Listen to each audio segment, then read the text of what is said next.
Hello, hello.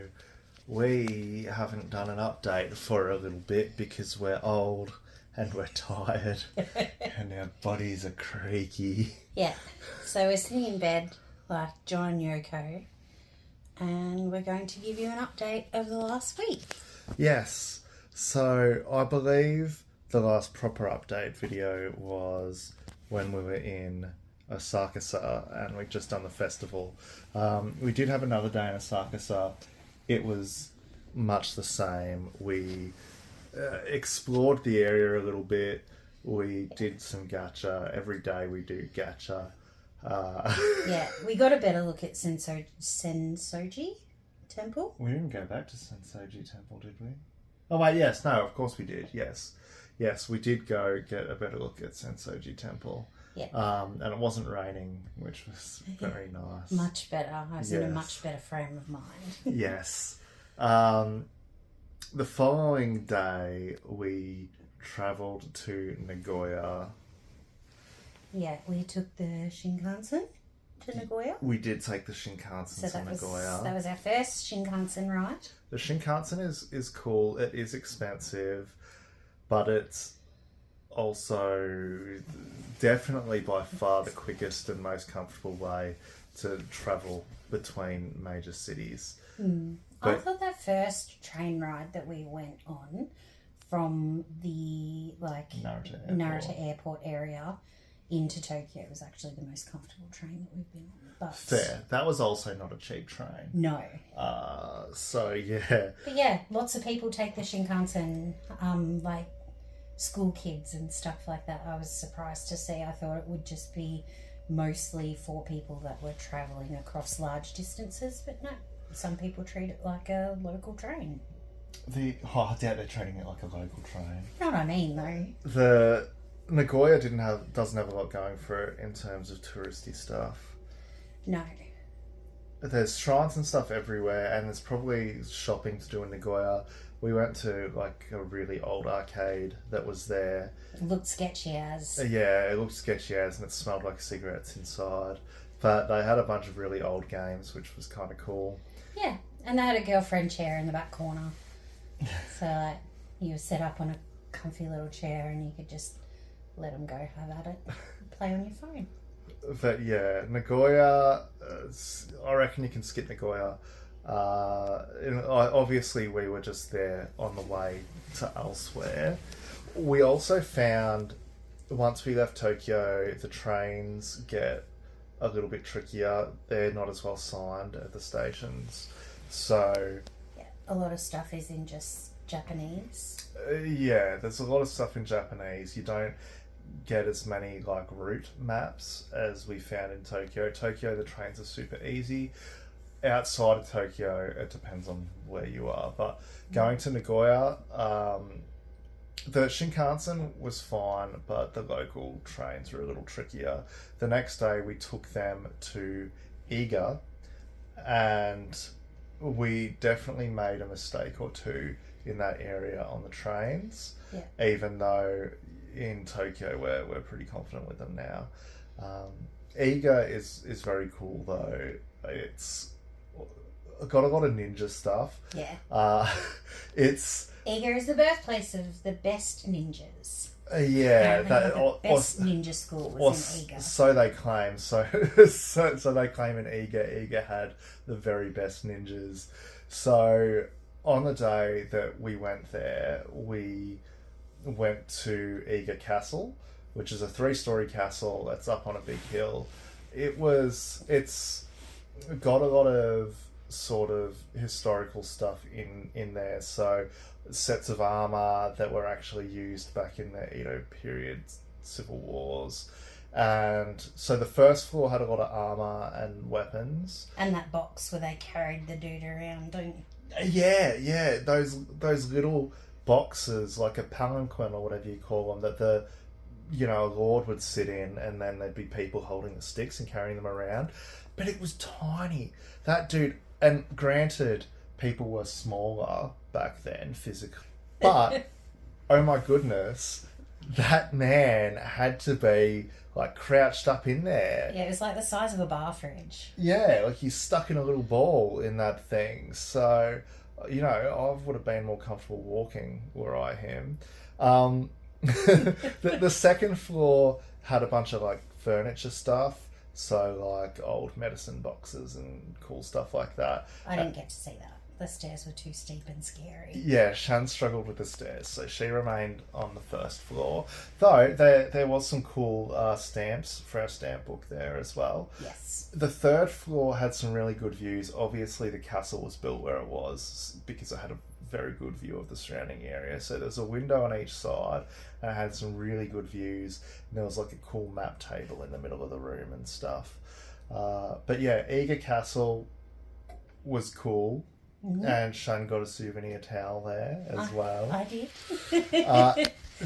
The next day, we met up with our friend Kyosuke, who we met whilst we were hosting the students that stayed with us earlier this year. He was one of their chaperones. Yeah, he works for the MIA government office in the sports program, so basically connecting host families with their students. Yeah, so we met up with him and we went back to Ueno Park, which is where the castle is, because there's also a ninja school there. That was very cool and like good value. It was 600 yen, which is about between $6 and $7 at the moment with the current exchange rate per person to get in. And they take you through a ninja house and they show you all the different little tricks, the hidden doors, that only open certain ways, and floorboards that come up that have weapons or important documents hidden in them, and all kinds of cool stuff like that. Yeah. Cool little inbuilt spy places where ninja can tuck themselves into what seems to be the wall and have like little gaps that they're able to see their entire yard, and underground tunnels that lead to their wells. And it was very, very cool. And I think the house that we went through was a restored ninja house. I don't think it came from there, but I think it was moved there. Yeah, I'm not 100% certain, but it had a lot of cool little tricks built into it. And then they have displays of all sorts of ninja tools and explanations of them in English as well. That's worth noting. In the going through the ninja house, being shown the tricks, whilst it was predominantly explained in Japanese, the guide had these little things she'd pull down, like little screens that had the English on them, and the stuff that wasn't explained on the screens she would generally give like a very brief English explanation of. But she was also just very good at demonstrating and getting the point across with gestures and stuff as well. Yeah. So I feel like we understood all of it, even though it was predominantly spoken in Japanese. So that was really good. And I found that when she was speaking to, her Japanese was actually a tiny bit slower than a lot of the other guides and things that we've seen here. Sometimes it's absurdly quick. Oh, so quick. They speak so fast. Yeah. I'm very impressed, but yeah, if I were learning Japanese, I don't think I'd be able to pick any words. No, I've struggled, that's for sure. There was also a ninja show that we watched there, which was an additional 600 yen per person, but totally worth it. There was two guys that basically did it, and they demonstrated various ninja weapons, explained how they worked, and then like kind of used them on each other. Obviously they weren't stabbing each other or anything, but there's one that's like a sickle with a chain coming off it with an iron ball on the end, and they demonstrated how you can flick out the chain with the ball to like wrap around your opponent's legs and trip them up and then stab them with the sickle and stuff. So that was very cool. And the various shuriken or ninja stars, we threw some ninja stars too, or some not ninja stars. They're like stick type shuriken. Yeah, single shuriken. Yeah, so we've got a video of Shan. She had a banger of a first shot and got right near the center of the target, which no one else did. So that's pretty cool. I did a couple of other good shots too, but that one was definitely the best. That's a good one. Missed my calling as a ninja. So Eager is cool. It's got a lot of ninja stuff. We also, on that same day, Kyosuke drove us to Nara, which has a bunch of cool stuff. Nara is also a very good place. Nara was somewhere we actually wished we could have spent a few more days. Yes, we could have definitely done more stuff in Nara, spent more time in there. We went to Todaiji Temple, which is a really big temple, and it's got Japan's biggest Buddha statue. And we fed the deer because Nara Park is full of deer and they're cheeky little blighters. And when they know you've got food, they're very impatient for it and they nip you. And I got nipped on the belly, and so did Shan, and Shan also got nipped on the bum. Because I was trying to make another deer bow with me. So that's what you get for trying to do Instagram things. Yeah, exactly. You get nipped on the bum. Yeah. So, and it's, it's not like it's hard enough that you're really going to bruise unless you bruise incredibly easy like Shan. But, they nip harder than I expected, those sneaky deer. But as soon as they can see that you've got no more deer cracker left, they just leave you. Those deer crackers are like deer crack, and those deer are crackheads. So, yeah, but it was cool, and we had a good time there. We did stay the night in Nara, and the next day we intended to go to some museums and stuff, because there's some museums there, and Kyosuke recommended them. Instead, we did weeby nerd stuff, because it's me and I'm uncultured. So, but we found a really good arcade there. It was like 5 levels?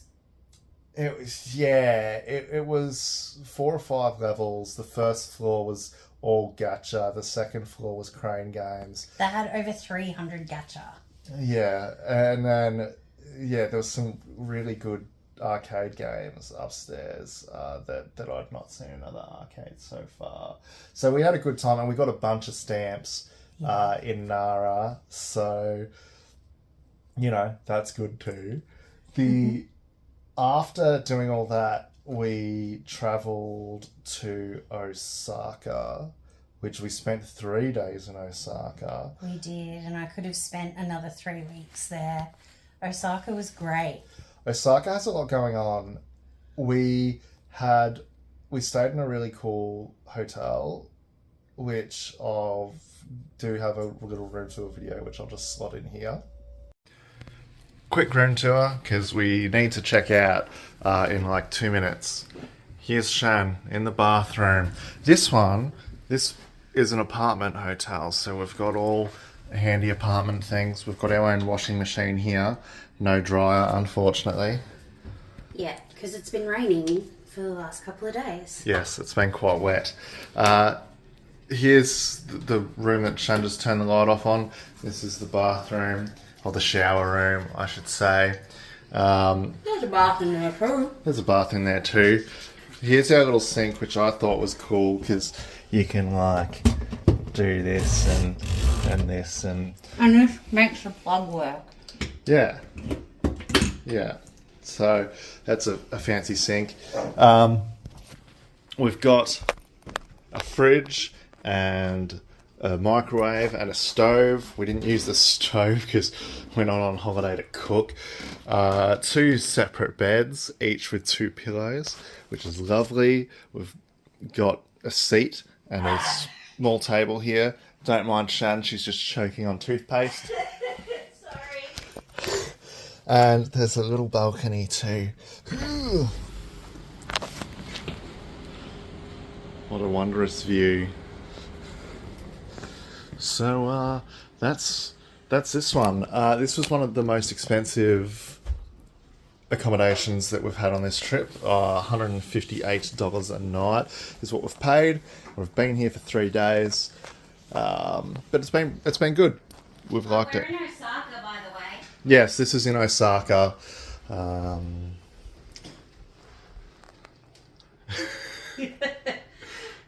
Goodbye. Goodbye.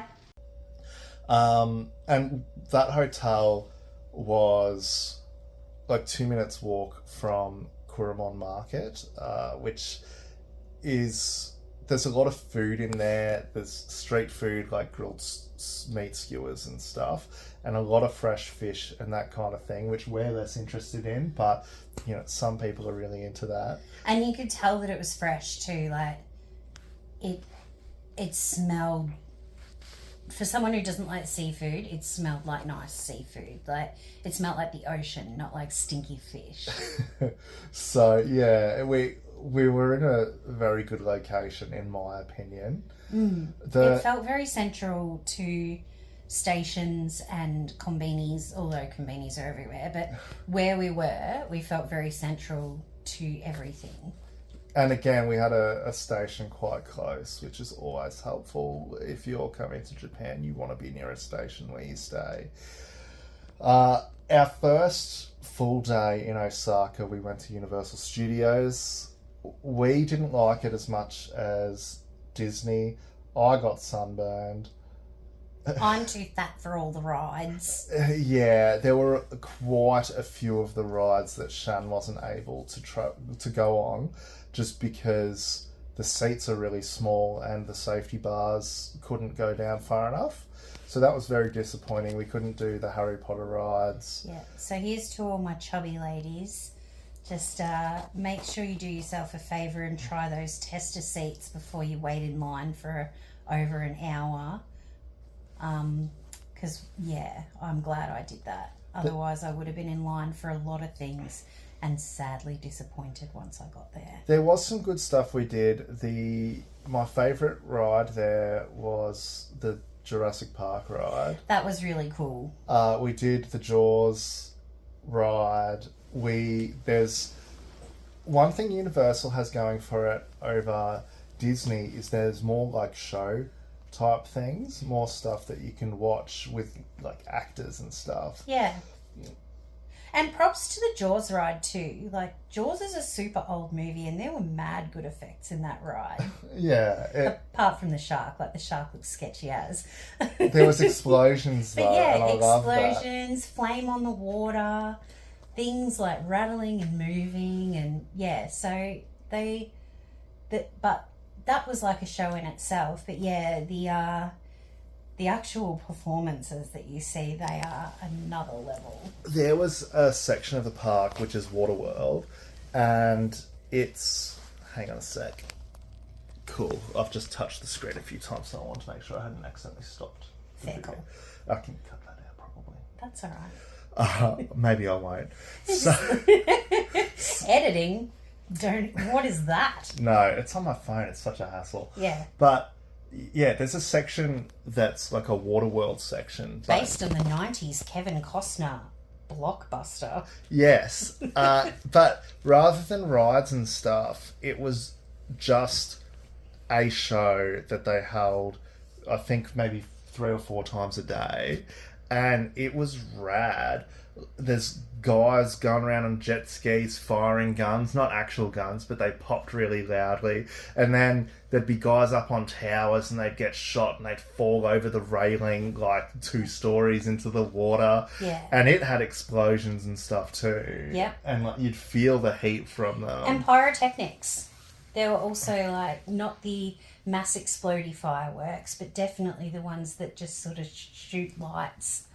Yeah. Into the air. So, like, a guy had a rocket launcher and he'd fire it and you'd see a thing kind of go psh, out, and then an explosion would happen where he was firing it to. Yeah. So, yeah, it was very cool. A lot of, like, stunt work. And unless you want to get wet, try and stay toward the back when you're going to watch that. Yeah, some of the bad guys on the jet skis were intentionally, like, slamming the front seats with water as they were, zooming around. Yeah, we're at a rush to get into that one, so I didn't see any signs. However, I reckon there's probably little warnings, because they were like that with the Jurassic Park ride too. Like, they were really, really clear that by going on this ride, you are going to get wet. So I reckon they were probably really clear with the show too.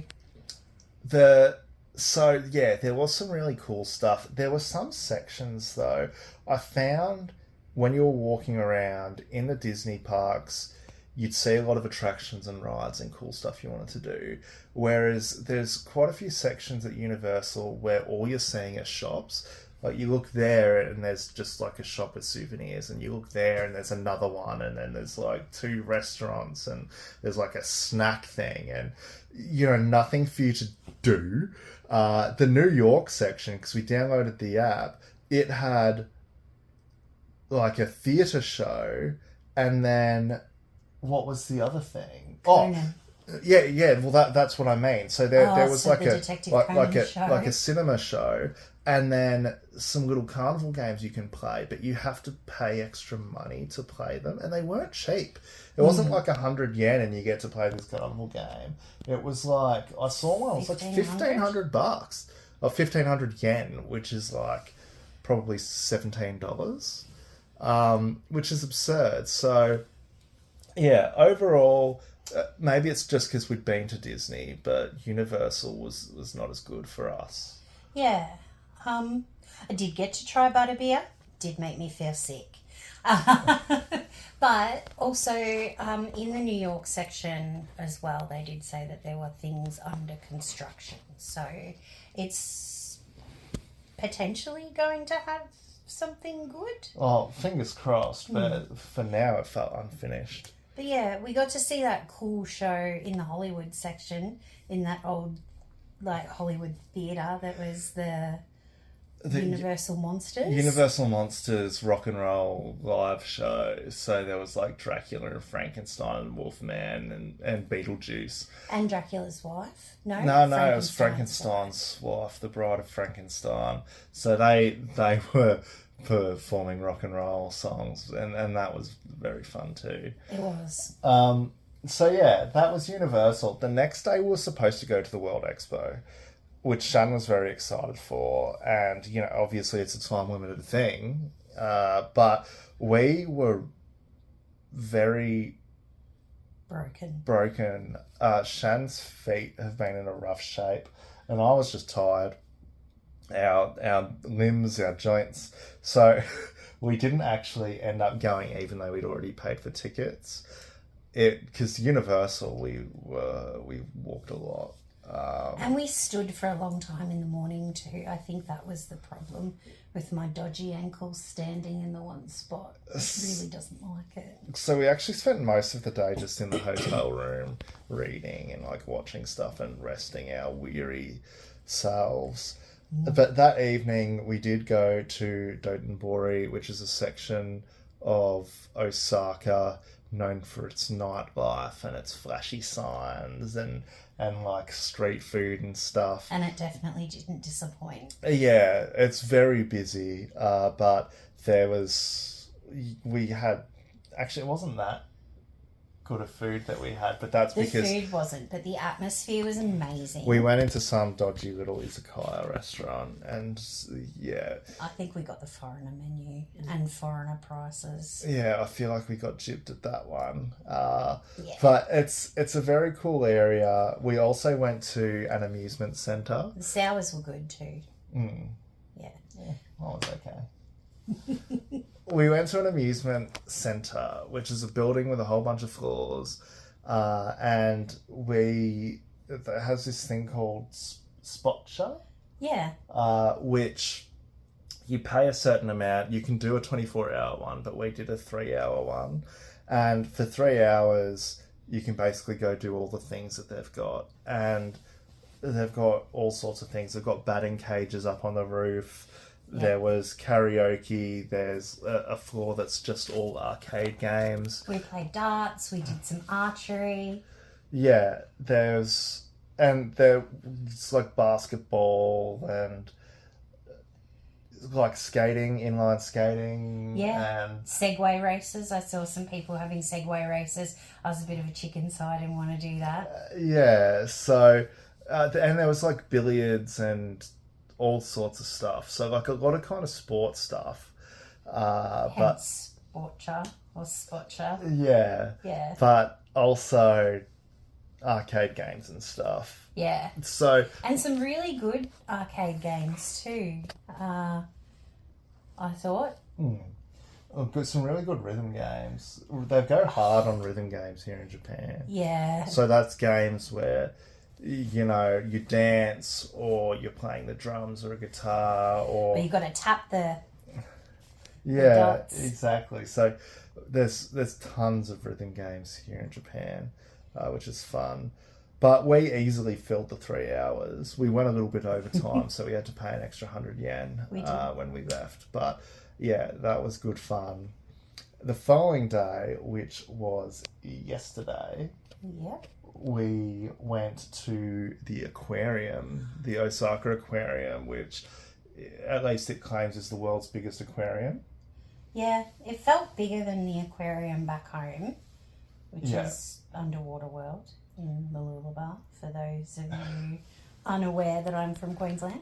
So it was a very big aquarium, and it's kind of cool because when you first go in, you take a massive escalator up, like 7 floors or something, and the stuff at the top is supposed to be like surface level of the water. So there was some, like there was otters, for example, and other things that basically live at the surface of the water. There were some ducks and stuff. Yeah. And They're then, really cute ducks here. and then as you go down the building, it kind of goes down in a spiral, and you get, it's like going deeper in the ocean, and the creatures that you'd see. There's a massive Pacific Ocean tank, which is probably like 4 stories or something, and the trail that you're going on kind of goes down around it. So you're kind of going around from the top of the tank all the way down to the floor. And it had sharks in it. It had big like manta rays and other uglier fish. The sunfish. Sunfish are hideous, man. You'd think with a name like sunfish, they'd be a really pretty fish. They are an ugly, ugly fish, and they should feel bad about themselves. And it was the ugliest fish in the entire building. And it was a big building with a lot of fish. So that's, you know, it's a bad fish. On the other hand, how adorable a pufferfish. Pufferfish are very cute. We like Yeah. pufferfish. But yeah, around the outside there's also other tanks. And some of those kind of go multiple levels too. So, you know, you see penguins or seals at the top, and then you get to see, as you go down, you see them swimming around and stuff. So it was a very cool aquarium. It was. I really rate it. If you're adding Osaka to your Japan itinerary, definitely take the time to go to the aquarium. And I reckon pre-book too, so you can get there in the morning, because it is timed entry, so they sort of will only let a certain amount of people through at any one time. Which is good, because particularly when you first go in at the top floor, it was very busy, like around the otter enclosure and stuff. A lot of people crowding up to it, so that's a bit of a hassle. But I swear I had bought tickets, but I could not find them in my emails or anything. So we had to buy tickets when we got there. And because of the time gated entry, we then had to hang around for 2 hours before we could actually go in, because the tickets they were selling weren't for, you know, entering another 2 hours. Yeah, but it wasn't the worst. Like, we still had a really good time. Oh, and also the whale shark ice cream there was delicious. It was vanilla and Japanese soda swirl with like some cute little crunchy bits, and it was just so tasty. It was pretty good. I'll include a picture. Yeah. So that, and then after that we headed to our accommodation here, which I'll just show you real quick. It's tiny. Ugh. This is the smallest bed we've had so far. Last night was a very squishy little stay. Hello. So this is our tiny double bed. We got the rice pillows again. Yeah, they've got one side's like a normal pillow, and then another side, it's got like sectioned off. It feels like there's rice or something in there, but it's like a harder thing there.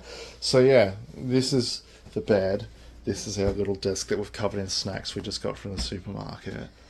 That's our door. We have to keep our cases here.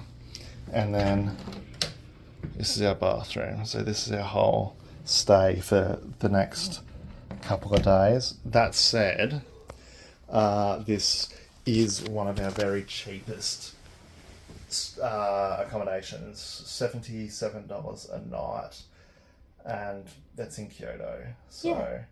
And again, close to the station, close to the transport. We took the bus today, which was really neat. yes, to bring us up to date, today we went to, I'm not sure how it's pronounced, Toei. Anyway, the film studio park, and it was cool. One, it was nice that it's like a park that doesn't take all day. You only need like a few hours there. But it's a place where they've got Edo period sets, or an Edo period set where they film actual like samurai movies and stuff. So you get to walk through that, but then there's also ninja stuff. There's a haunted house, which was scary. I looked up haunted houses in Kyoto, and that's how we found this park, because it's supposed to be the scariest haunted house. And yeah, it was good. It was a good haunted house. It's one that you walk through. It's not like one where you're in a cart. And yeah, Shan... There was a part where I actually screamed. Yeah, Shan was pretty scared. And it got a few jumps out of me, that's for certain. It's very dark, it's very atmospheric. There are, jump scares with people. Nobody touches you. No, nobody touches you. I double checked that before I went in. But you also have a little task, because it's supposed to be about like this haunted doll, and halfway through there's like this mannequin that you're supposed to take a blindfold off of, and then toward the end there's the cursed doll, and you're supposed to put the blindfold on the doll to end the curse. So we wouldn't go into too much detail on it, but obviously there's opportunities for getting scared in there. But yeah, that was good. There was also, we went through another ninja house where they showed off some like sneaky ninja doors and stuff. And they had some different ones to the other house. They did have some different ones. They didn't have as many, but they had some different ones. But then the fun bit with this one is you then get to go through it's almost like a little maze where it's a series of small rooms or corridors that all have a hidden door that you need to find and go through to continue through the house, the ninja house. So yeah, that was good fun. Shan was particularly good at finding all of the hidden doors. Sometimes I'd just be like pushing at stuff like an absolute numpty. Miss my calling. And then Shannon just do it. So yeah, we think she should have been a ninja. Yeah. Yeah. World's clumsiest ninja. So I got a new bruise. Nice, yeah, Shan's got a bruise. For those of us playing at home. But when doesn't she? I feel like there was another little accommodation that I did a quick room tour video of. It was a tiny one, which I'll just throw in here as well. Hello. This is a room at a guest house where we were staying in Nara. It's quite small, but it's cute. We've got some little rocks here. And tatami mats. There's a little desk over there. I'll show that better in a moment. Here's our beds, which are little fold-out futons. They were kind of folded up like that when we came in here, and they just fold out. There is a top bunk up here that we could use if we wished. We do not wish. We do not wish. The floors are incredibly creaky in here. I like the ladder to the bunk though. Yeah, it is quite cool. I've found I've saying quite cool a lot in these videos. I need to come up with some better vocabulary. Here's a little sitting desk. And then here's our bathroom. It's a clear glass door, but there is a curtain you can pull down so we don't have to look at each other, you know, doing our business. Here's our toilet. Here's our shower. I like how colourful the usual suspects are here. But yeah, this is just nice. A little nice, cute one. I like this wallpaper. Yeah, the wallpaper's cool too.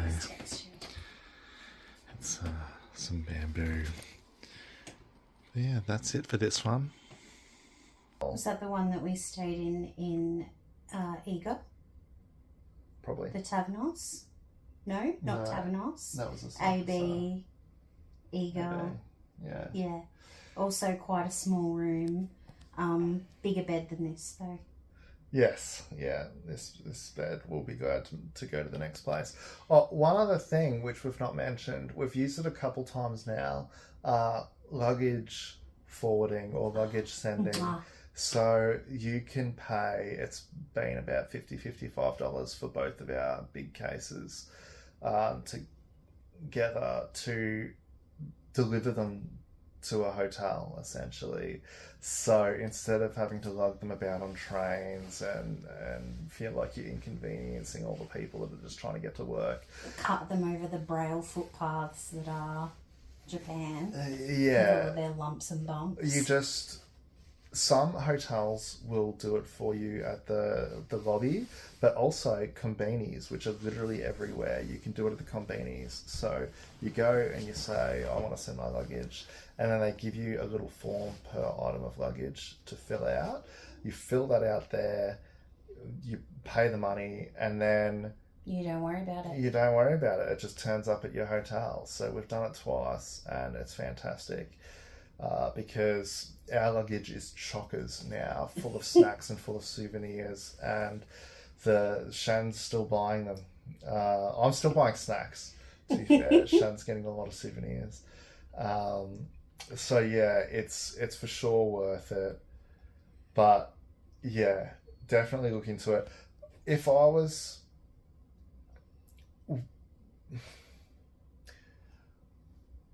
Sometimes, like, it won't necessarily be delivered same day. It'll be delivered next day, but you can specify the date that you want it to be delivered. So when we went Nagoya, Iga, Nara, before we left Tokyo, we wanted it to be delivered to Nara. So we just packed what we needed for the next couple of days in our backpacks. And we went through Nagoya and Iga without having to drag our cases around, which was super helpful. Yeah. But I feel like a trip where you just, because we're finding staying a single day in places doesn't often feel like enough anyway. So if you're staying 3 to 4 nights in each place, and then if you were just getting your luggage forwarded onto the next one, I feel like it would totally be worth doing it for every accommodation, and they will send it to and from the airport as well. So if you play your cards right, you might not have to drag your luggage with you literally anywhere on your trip. Yeah. If you're doing a bunch of tiny stays, it might add up a bit to be getting your luggage delivered all the time.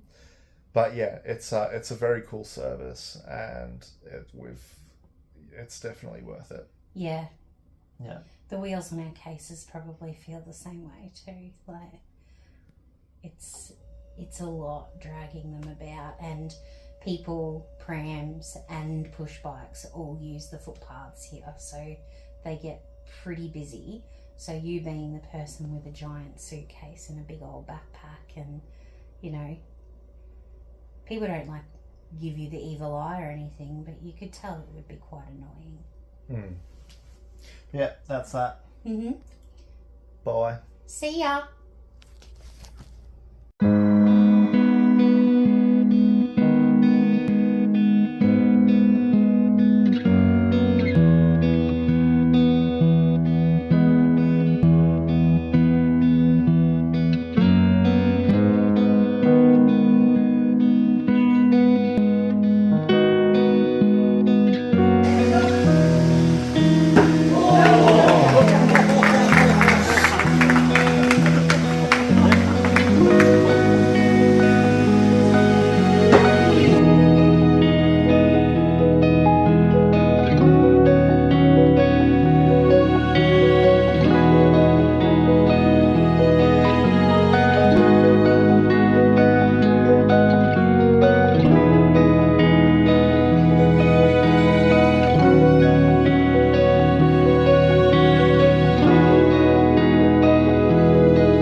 Sam, run!